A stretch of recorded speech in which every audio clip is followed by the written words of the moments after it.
முதலில் நம்முடைய மாண்பு தமிழ்நாட்டு முதலமைச்சர் அவர்களுக்கு மேட்டூர் அணையிலிருந்து நமக்கு நீரை திறந்துவிட்டு 12,000 கன அடி நீரை திறக்க சொல்லி உத்தரவிட்டு அதை உடனடியாக திறந்து வைத்திருக்கின்ற நம்முடைய மாண்பு தமிழ்நாட்டு முதலமைச்சர் அவர்களுக்கு தஞ்சை மட்டுமல்ல ஒட்டுமொத்த டெல்டா மாவட்டத்தை சார்ந்திருக்கின்ற விவசாய பெருமொழி மக்களின் சார்பாக நமது கோடான கோடி நன்றியினை தெரிவிக்க நான் கடமைப்பட்டிருக்கின்றேன். இந்த ஆண்டு சம்பா என்பது வம்பா போயிடுமே என்று நினைத்த விவசாயிகளுக்கு சம்பா சாத்தியப்படும் என்பதை நிரூபித்து காட்டியிருக்கிறார் தமிழ்நாட்டுடைய முதலமைச்சர்.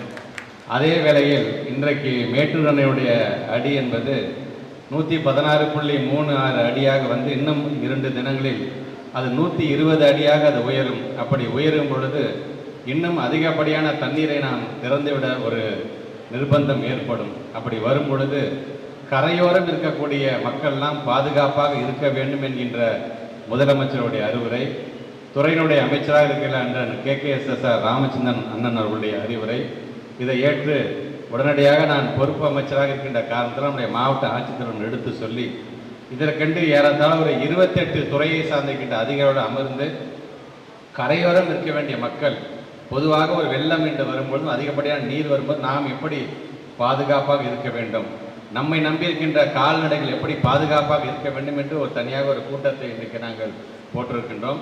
அது மட்டுமல்ல, நாமும் விழிப்புணர்வோடு அந்தந்த கிராம பகுதியை சார்ந்திருக்கின்ற அந்த கிராம அலுவலர்கள் நீங்களும் அங்கேயே தங்கி இருந்து மக்களிடம் அந்த விழிப்புணர்வை ஏற்படுத்தி எந்த ஒரு பாதிப்பும் வராத வண்ணம் நீங்கள் அவர்களை பாதுகாக்க வேண்டியது நம்முடைய கடமை என்பதை நம்முடைய தமிழ்நாட்டுடைய மாண்பு முதலமைச்சர் சொல்லியிருக்கிறார்.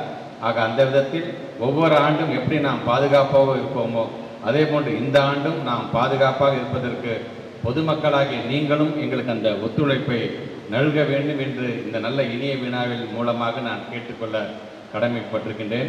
தமிழ்நாட்டுடைய முதலமைச்சர் இன்றைக்கு நம்முடைய சட்டமன்ற உறுப்பினர் அண்ணன் சொன்னது போல எல்லோருக்கும் எல்லாம் குடிசையே இல்லாத ஒரு தமிழகத்தை உருவாக்க வேண்டும் என்கின்ற வகையில தான் இன்றைக்கு ஒரு ஆண்டிற்கு 1,00,000 பேருக்கு முதலில் நாம் வழங்க வேண்டும்.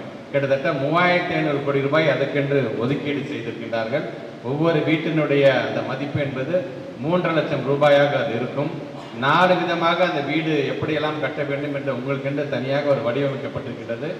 நீங்கள் எந்த மாதிரி அது தேவை என்று சொல்கிறீர்களோ அந்த வடிவமைப்பில் அந்த வீடு கட்டித்தரப்படும். செய்திகளை உடனுக்குடனும் துல்லியமாகவும் தெரிந்து கொள்ள சப்ஸ்கிரைப் பண்ணுங்க.